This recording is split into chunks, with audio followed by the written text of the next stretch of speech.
தூத்துக்குடி மாவட்டம் சாத்தான்குளம் அருகே சாலையோர கிணற்றுக்குள் ஆம்னி கார் விழுந்து விபத்துக்குள்ளானதில் 1.5 வயது குழந்தை உட்பட ஒரே குடும்பத்தை சேர்ந்த 5 பேர் உயிரிழந்தது சோகத்தை ஏற்படுத்தியுள்ளது.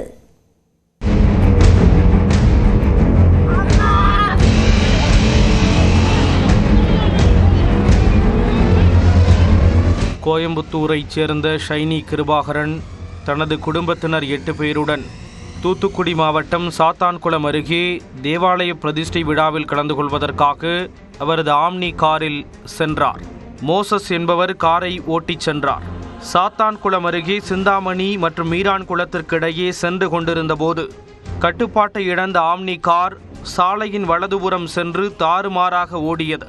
திடீரென சாலை ஓரம் இருந்த தடுப்புச் சுவர் இல்லாத கிணற்றுக்குள் கார் பாய்ந்தது.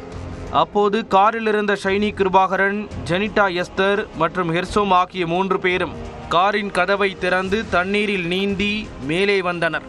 காரை ஓட்டிச் சென்ற மோசஸ், அவரது மனைவி வசந்தா, ரவி கோயில் பிச்சை, அவரது மனைவி ஹெச்சியா மற்றும் 1.5 வயது குழந்தை ஸ்டாலின் ஆகிய 5 பேரும் வெளியே வர முடியாமல் உள்ளே சிக்கிக்கொண்ட நிலையில் கார் தண்ணீரில் மூழ்கியது. தப்பித்து வெளியே வந்தவர்களாலும் மூழ்கியவர்களை மீட்க முடியாததால் அந்த வழியாக சென்ற வாகனங்களை நிறுத்தியும் அப்பகுதி மக்களிடமும் உதவி கோரினர். ஆனால் தடுப்புச் சுவர் இல்லாத அந்த கிணறு 50 அடி ஆழம் கொண்டது என்பதாலும் அதிக அளவில் தண்ணீர் இருந்ததாலும் யாரும் உள்ளே இறங்க முடியாத நிலை ஏற்பட்டது. தகவல் அறிந்து சம்பவ இடத்திற்கு சென்ற தீயணைப்பு துறையினர் மீட்பு பணியை தொடங்கினர். ஆழம் அதிகம் என்பதால் மீட்பு பணி எளிதாக அமையவில்லை. 5 மணி நேர போராட்டத்திற்கு பிறகு தண்ணீரில் மூழ்கிய 5 பேரின் உடல்களையும் மீட்டனர்.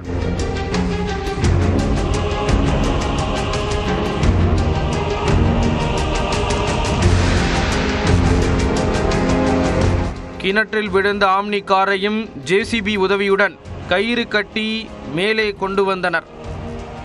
கிணற்றுக்குள் கார் விழுந்து 1.5 வயது குழந்தை உட்பட 5 பேர் உயிரிழந்தது அப்பகுதி மக்களை பெரும் சோகத்திலும் அதிர்ச்சியிலும் உறைய வைத்துள்ளது. இதனிடையே 5 பேரின் உயிரிழப்புக்கு இரங்கல் தெரிவித்துள்ள முதலமைச்சர் மு.க. ஸ்டாலின் உயிரிழந்தவர்களின் குடும்பத்தினருக்கு தலா 3 லட்சம் ரூபாய் நிவாரணம் வழங்க உத்தரவிட்டுள்ளார்.